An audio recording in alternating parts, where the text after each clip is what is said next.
ITDA प्रकल्प अधिकारी अमाप संपत्ति ठाब विजिलेंस जाल में बर्तमान बणाई आईटीडीए पीए विश्वदर्शी साहू मिली बर्तमान अमाप संपत्तिर ठिकଣା भुवनेश्वर गोटे बहुतल कोठा रही दुईटी फ्लाट रही राजधानी में 9टी दामी प्लॉट रही 150 ग्राम सुना अलंकार जबत होती 2 लाख अधिक टंकार कैश मिलता सूचना आसूची अन्य सबू ठाब होता संपत्ति मध्य रही भुवनेश्वर श्रीरामनगर में गोटे 2 महला कोठा भुवनेश्वर लक्ष्मीसागर अंचल में गोटे फ्लाट खारबेल नगर यूनिट 3 अंचल में गोटे फ्लाट पर 15 लाख टंका देथिबा भी प्रमाण मिलुछि एथिसहित पुराणा भुवनेश्वर में गोटे प्लॉट कुकुड़ाघाई मौजारे आउ गोटे plot Bijepur Bargarh old town रे मध्य आउ एक प्लॉट थिबा सूचना मिलुछि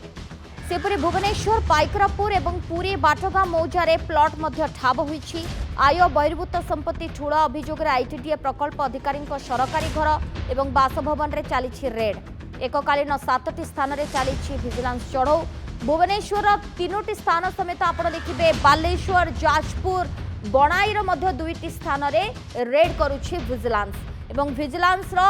जड़े अतिरिक्त एसपी समेत 3 जन डीएसपी एवं 10 इंस्पेक्टर को नेतृत्व में चली ये खोलताड़ बा रेड आगक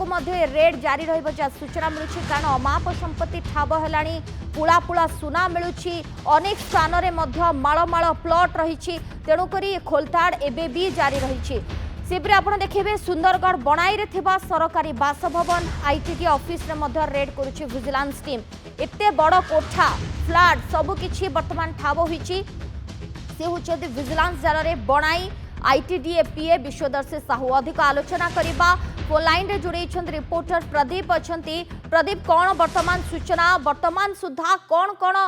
तथ्य विजिलेंस टीम हाथ रे लागिलानी देखंतु सोनाली आज सकाळु बणाई आदिवासी उन्नयन संस्थार प्रकल्प प्रशासक जी अच्छा विश्वदर्शी साहू से ओडिशार विभिन्न स्थान रे अमाप संपत्तिर बहुत गुड़े माने तथ्य आज विजिलेंस हाथ में लगी सारी बणई रे 2टा स्थान रे विजिलेंस विभाग तरफ चढ़ऊ जारी रही बणाईर सरकारी बासभवन एवं सरकारी कार्यालय जो पीआईटीडीए संस्था अच्छी से कार्यालय में 2टी ग्रुप विजिलेंस विभाग 2टी ग्रुप से तदंत जारी रखी वर्तमान किसी समय पूर्वर जो बासभवन सरकारी बासभवन अच्छी सरकारी बासभवन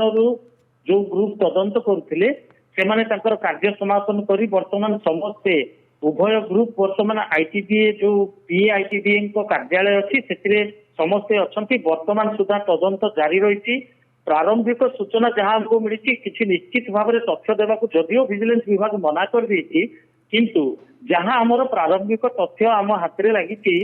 जे से माने पीआईटीडीए जो बासभवन जो अच्छी से बासभवन रु किसी डॉक्यूमेंट जोटा कि आपनकर किसी तथ्य जोटा किसी पासबुक एवं किसी सुना एवं किसी अर्थ ये सब से नगद किसी अर्थ मध्य जबत कर तथ्य सूचना हमको मिली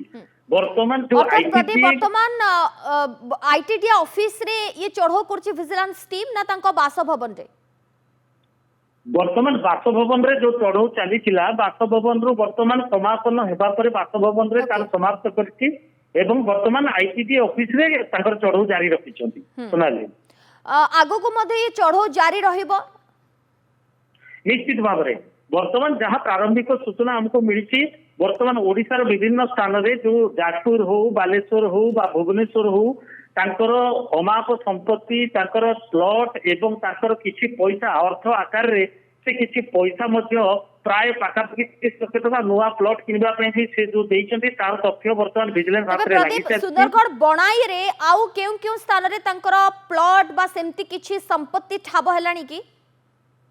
ना बणाई अंचल रे केवल बासभवन एवं कार्यालय ये 2टा स्थान रे जहाँ किछि संपत्ति रो तालिका बा अन्य किछि एसेट तांकर कागज पत्र नथी पत्र किछि विजिलेंस हाथ रे लागि छि एती केवल तांको पाखरु मिलिछि सोनाली केते वर्षर चाकरी तांकर थिला एवं एते वर्षर चाकरी काल भितरे एते गुड़िए आय बहिर्भूत संपत्ति ठूल अभियोग तांको नारे आसुछि से बाबद रे किछि सूचना देखंतु गोटे कथा स्पष्ट कर देबा को मु चाहे ଯେ ଭିଜିଲାନ୍ସ ବିଭାଗର ଯୋଉ ଆୟ ବହିର୍ଭୂତ ସମ୍ପତ୍ତି ଠୁଳ ମାମଲା ଯୋଉ ରୁଜୁ ହୁଏ ସେତେବେଳେ ପ୍ରଥମରେ ଭିଜିଲାନ୍ସ ବିଭାଗ ପ୍ରାରମ୍ଭିକ ସୂଚନା ପାଇ କାହାରି କୌଣସି ଅଧିକାରୀ ବିରୁଦ୍ଧରେ ସେମାନେ ଆଗ ତଦନ୍ତ କରନ୍ତି।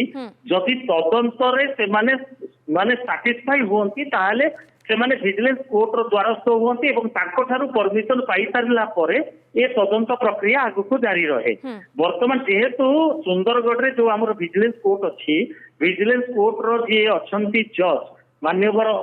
ଅଦାଲତର ଯିଏ ବିଚାରପତି ଅଛନ୍ତି ତାଙ୍କର ନିର୍ଦ୍ଦେଶ କ୍ରମେ ତାଙ୍କ ୱାରଣ୍ଟ ବଳରେ ବର୍ତ୍ତମାନ ଏ ତଦନ୍ତ ପ୍ରକ୍ରିୟା ଆଗକୁ ଚାଲିଛି। ଯେହେତୁ ତାଙ୍କ ବିରୁଦ୍ଧରେ କୌଣସି ତଥ୍ୟ ଆଗରୁ ମିଳିସାରିଛି ଏବଂ ସଫିସିଏଣ୍ଟ ଏଭିଡେନ୍ସ ତାଙ୍କ ବିରୁଦ୍ଧରେ ଭିଜିଲାନ୍ସ ବିଭାଗ କଲେକ୍ଟ କରିସାରିଛି, ତେଣୁ ଅଦାଲତ ତାଙ୍କୁ ନିର୍ଦ୍ଦେଶ ଦେଇଛି ରେଡ୍ କରିବା ପାଇଁ। ଶୁଣାଯିବ। ଧନ୍ୟବାଦ।